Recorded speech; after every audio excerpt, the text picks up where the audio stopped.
Here's a review of the HDS Systems 200 lumen rotary flashlight. Now I just got done doing a review of this flashlight, which was very long and very detailed. And if you want to see that, you can check out the link that I'll put up here. And I thought the physics and the math class that I think I may have made some people relive and have flashbacks from in that video might kind of put some people to sleep, and maybe some people didn't want to sit through a 20-something minute flashlight video. But the reason that I wanted to make that video was because these HDS lights have so much that go into them that I really want to try and get some of that point across. But I thought that some people might want just the more salient points of the light, kind of the take-home message, and so I'm going to do a much shorter, more concise version of the video here. So, HDS lights. HDS stands for the initials of, or they are the initials of the inventor, Henry D. Schnecker. He is out of Tucson, Arizona. That's where the company's from. So there are two big classes of these lights. There's the rotaries and the clickies. The rotaries have a tail cap back here which rotates to help you pick the brightness, and the clickies are only actuated with the tail button here. Within each of those, there are different brightness levels you can choose for the lights themselves. There's a 120 lumen version, 140, 170, and this is the 200 lumen version of the light. You can then go on to customize it even further. You know, you can buy just the off-the-shelf version, like this one being the 200 rotary, but if you want a high color rendering index light that has kind of almost like a daylight bulb, you can get that. If you want an infrared LED, 850 nanometers, you can get that. You can get a sapphire crystal or a glass crystal. You can get this titanium aluminum nitride coating on the bezel, or you can get a polished silver bezel. You can get a flat tail cap or the raised button tail cap. So just tons of options that you can do with these lights. Just, you know, buy one off the shelf or have Henry make a custom one for you. Let's talk about the size and weight of these lights. Here are some other lights some of you may have just for comparison's sake, so you can get an idea of the size. Zebralight SC, I forget 31 or 51, Phoenix PD20, Sunway Man V11R, of course the HDS light, Phoenix PD31, and Phoenix TK15. So it's a bit of a chunky light. It's not super small like some of these, but it's still small enough that it fits in your pocket just fine. Height-wise, 3.7 inches with the flat tail cap, 3.9 inches with the raised button, and it is an inch across. It's fairly chunky as far as weight, 3.6 ounces with including the battery. So it's got a bit of heft to it when you hold it in your hand. Let's talk about the construction of it. The tail cap, this tail cap has the raised tail button. As I mentioned, there's an option where you can get where the button is flush depending on what you like. The tail cap does rotate here, and this is how one of the ways that you pick the brightness. And the way that this works is that there is this small piece that sticks out here, and it meets up with that screw, and that stops it in one direction. Then you can move it around in the dim direction, and it again meets with that screw on the other side. So very simplistic design there. One of the nice things about the way this light is designed is that because everything is in the back, you can do it all one-handed. You can turn it on, and then you can change the light output just with that one hand. You don't have to go like some other lights where you turn it on, and then you have to twist the bezel to put it into turbo mode, or push the side button like some of these newer lights are coming out of. The elegance of this light is that everything can be done from one hand position, and that is one of the big selling points, I think, of it. Down the body here, there's a small sort of indentation here. This is the battery compartment up here, and then down in the head here are where the electronics are. The body is coated in a military Type 3 hard anodized aluminum coating. Down to the bezel, has an aluminum titanium nitride coating on it. Kind of gives it this dark, sort of black purplish hue to it. And that actually is a tougher coating than hardened steel, and even outperforms this Type 3 hard anodized aluminum. So it gives a nice look. There's also the option for a polished silver bezel. Up on the tip here, the light is actually on.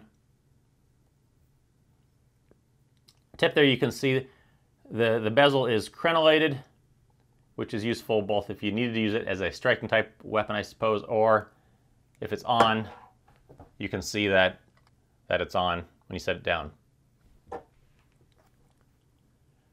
The glass, there's two options for the glass. You can get a glass lens or a sapphire lens. Sapphire is what most nicer watches use for their crystal, and it is pretty scratch proof. It's very tough. And that's one of the options you can get with this. The lens is anti-reflective coated on both sides, which allows about 97% of the light to get through, so it's really maximizing the amount of output there. And then the reflector, if you can see it, let me back this down some, it has just a little bit of a texture to it. I'm not sure if I would call it orange peel exactly, just kind of a fine texture that that reflector has. And of course you can see the LED in there. Henry doesn't really advertise specific LEDs. If you call and talk to him or you write to him, he'll give you an answer. I think they're using a Cree, I forget which one now. They were using an Ostrom LED on some of their older lights, but he doesn't really advertise LEDs or run times. What he more advertises is very fixed, calibrated brightness levels, and also, of course, his great user interface and just the robustness of the light. Speaking of that robustness, let me open it up for you here. On the inside, battery compartment, there are springs on both sides of the battery compartment to kind of cushion the battery. Going to give it a little more protection there. The electronics in the head here are potted, which I'll get to in a minute. And then the threads here are Acme threads. I'm going to go ahead and put the head back on because the flashlight will reset back to factory if the battery's out for more than a minute. But those threads are trapezoidal as opposed to just regular V-shaped threads, and they are much more robust. They're essentially the best threads that are out there, and that's why Henry uses them in his lights. I mean, he over-engineers pretty much everything in his lights in a good way, and that just makes these lights super tough. The electronics are potted. Potted means that the electronics are protected, usually with a layer of silicone that protects them from moisture and liquid, shocks. It even kind of insulates them electrically. So some people will say that this light will actually survive an EMP blast if you're nervous about that. Let's talk about the brightness of these now. So like I mentioned, these lights come in several options: 120, 140, 170, and 200. If you're trying to decide which of the lights to get, you know, these lights are not that cheap, which I'll get to in a bit. But the way that these work efficiency-wise is that when they're running at maximum power, they're going to be the least efficient because they take the same amount of power, but they're pushing the battery and the power supply and the LED kind of past their optimum points to achieve that maximum output. So what that translates into is that if you have a 200 lumen light that you dial down to 140, and you compare that to a 140 lumen light running at its maximum output of 140, that 200 lumen light dialed down is going to have twice the runtime because it's running at a much more efficient level. It's not being pushed as hard. So if you can afford it, I would suggest getting the brighter of the bunch. Just my take on it based on that. Now with that brightness, you know, a lot of people complain, oh, well, those lights only go up to 200 lumens and they start at 120, and you know, the lumen wars are kind of like the megapixel wars in digital cameras these days. More is not always better. You might want a 500 lumen single CR123 light, but you likely don't need it. Really, 200 lumens is plenty for most tasks, and a lot of tasks are going to be done probably down in the 40 to 50 range. So if you can get the brighter light, it will run much more efficiently at that lower output, and you're going to get some longer run times out of it. Let's look now at the user interface for this light. So this light is infinitely programmable. You can program what it comes on to, what it comes back onto. You can have 4 preset levels of brightness, which can also include a strobe and a beacon mode. And again, program all those to whatever you like. From off, you have access to 2 brightness levels. I'm going to turn one of these lights off. So I have the initial on, the first level, programmed to whatever I have the tail cap set to. So if I have the tail cap set to full bright, it's going to come on to the brightest level. If I turn it down, it's going to come on to that dimmer level. You can also go to a secondary level from off, or you can go to the sort of your secondary level, which in my case is the full brightness. So if I have it all the way up, not a big deal, it's going to come onto that. But if I have it down here somewhere and it's down and I want that full brightness, you do a click and hold, and it goes into that full brightness, and then it will go off. One of the other great options about this is that you can do momentary on or constant on. Momentary is done just by holding it, and if you hold it for, I believe, more than a second or so, it goes back off. No matter how long you hold it, no matter how hard it presses, you press, it will be momentary. If you want it to be constant on, you just tap it. Now from on, once it's on, you can take that tail cap, you can rotate through the levels of brightness, I believe from 0.8 or 0.08 lumens up to 200 lumens in this case. From on, you can get access to all of the levels of brightness. So you can go to the secondary level of brightness by double clicking. In my case, that secondary level is 13 lumens. And then the third level is done by triple clicking. And in my case, that is the strobe. Now when you turn it off, you can program it to either come back on to whatever you turned it off from, or to reset back to whatever you had. So mine resets back to whatever the tail cap is set for. Some other functions that this has within that user interface, it has a burst mode. So you turn it on to full brightness, it will do that full brightness for 40 seconds, and then it will jump down one level of brightness. So that one, just to show you what it jumps down from, it's not significant, that level of brightness, because the way he has these programmed, it will jump down from 200, there you go, 200 down to 140, which is not a huge amount. Not a huge amount to the eye itself, but it is a huge amount in battery life. Makes a big difference there. It also has a low battery warning. When you turn the light on and it realizes that it can't maintain the level that you've turned it on for, it will turn off, turn immediately back on at that lower level of light. It will then flash every 2 minutes once it realizes it can't maintain the levels. Every 2 minutes it will double flash to let you know that the battery is starting to go. So again, just a lot of thought that went into the user interface on this light. A lot of my other lights, especially with these CR123s, when the battery's dead, it's dead, and there's no warning, and well, hopefully you have a new battery with you.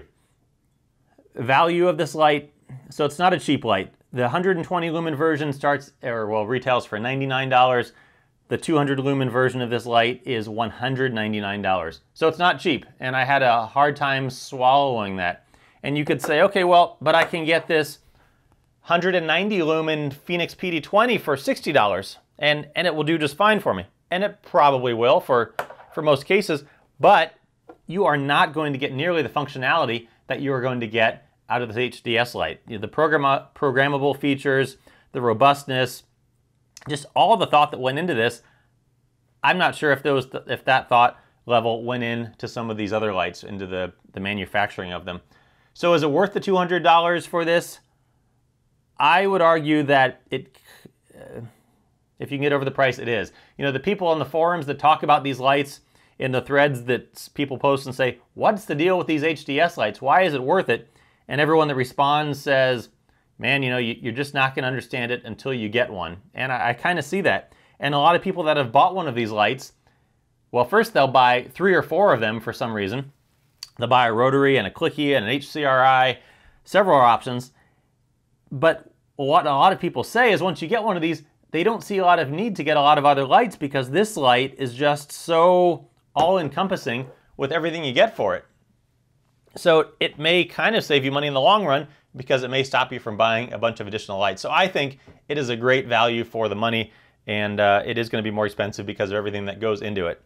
Few criticisms on the light, things that could change. This light does not have a pocket clip.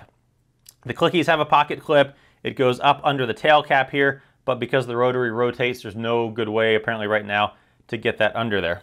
What I've done is I've taken a pocket clip from a Phoenix PD20. I've put it on there. It's actually not that bad. Function-wise, it actually works pretty well. It is a little bit of a chunky light. I would like it maybe to be just a hint smaller. It's not a very svelte-looking light like some lights are. But on this light, there's nothing extra. There's nothing that's put on this light just for frills. Everything is pure function on this light. The other big downside of these lights right now is that you cannot find one. The demand for these is so big, and Henry is very specific, very particular on his parts. So when he has a shop make him some parts, his tolerances are very tight, and if the tolerances and specifications, and if those parts come back and they are not to his specifications, he rejects them. And he's apparently been having trouble finding shops that will make parts to his specifications, and therefore the production on these has been down lately, and I know a lot of people are waiting a long time for some of these lights. If you can find one on a sales corner or somewhere, pick one up, and even if you decide you don't like it, you're going to be able to get your money back, and heck, you might even be able to sell it for a profit because the demand is so high for them now. So there you go.